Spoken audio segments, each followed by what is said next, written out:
Attorney General Eric Holder hadn't been in office very long before making his first controversial comment about race. Listen to this.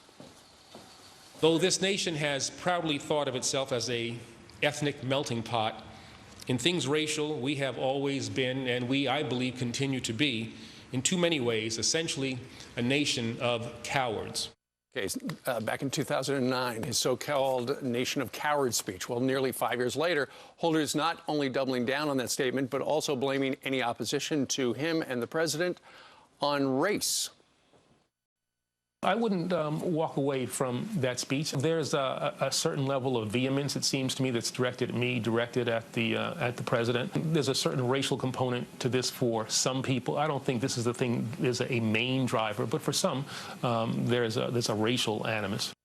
So, does the Attorney General have a point, or is he just playing the race card? Here for a fair and balanced debate, our Fox News contributor, David Webb, and Democratic strategist, Brian Benjamin. Good morning to both of you. Morning, Steve. All right, Brian, does he have a point? Of course he does. I mean, if you look at from 2008 to 2012, the amount of conservative Republicans who felt that Obama was a Muslim doubled. I mean, I think when you look at our country, we just have had an issue dealing with this race conversation. No one wants to talk about it. Sometimes these movies come out and no one wants to really say, well, how do we truly feel? And that has a real impact on our politics, and it's having an impact on this as well. But if this were a racist nation, would Barack Obama have been elected president? I don't believe anyone believes that we are a racist nation. I think that there are elements, which is what he's pointed to, of folks on the conservative right who have racist tendencies. Taking our country back and some of these language. Who are you taking your country back from? David? Let me take a breath for a moment because the garbage that just came out of Brian's mouth is one of the reasons we're having an irrelevant conversation. There are racists in the world. There are racists in America. They're the outliers outside of Democrat or Republicans. The hate that's thrown at me on a daily basis, then I should call every liberal out there or every progressive who throws it at me, Uncle Tom, House Negro, and all those other things, then all Democrats are racist. That's not the point.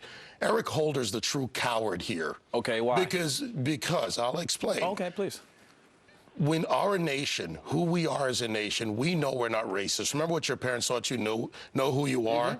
This country is not racist. You said Barack Obama was elected. Blacks are 12% of the population in this country. Clearly, somebody voted for Obama, not all the blacks, even though predominantly they did. That's correct. They are as irrelevant as the NAACP, Al Sharpton, Jesse Jackson, and the others, because Eric Holder needs to play the race card and continue to play it rather than dealing with the real issues in this country. The outliers aside, and they exist. On both sides. The objections to Obama are on policy. That's not my objection. I was never vested in his color. Okay. So my objection to him is on his policy. And this, the megaphone of the Attorney General, magnifies it 1,000 times for his base. But I'm telling you, to most Americans, ignore this. Ignore this attempt to take us into this. But it's hard to ignore when it's coming from the president and from the Attorney General. The only point that the Attorney General was making, I just want to underscore this, was that, listen, there is some element of that out there, and we need to deal with it, and we need to talk about it. Well, we all like to breathe clean air, and we breathe oxygen. Those are facts.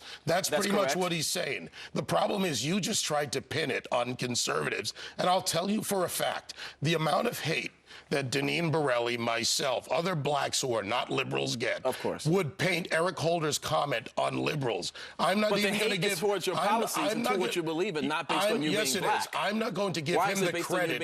He doesn't deserve it, and if you back it up, then you don't deserve the credit either for that discussion. All right, we're going to have to end it right there. A spirited debate. Who needs coffee today?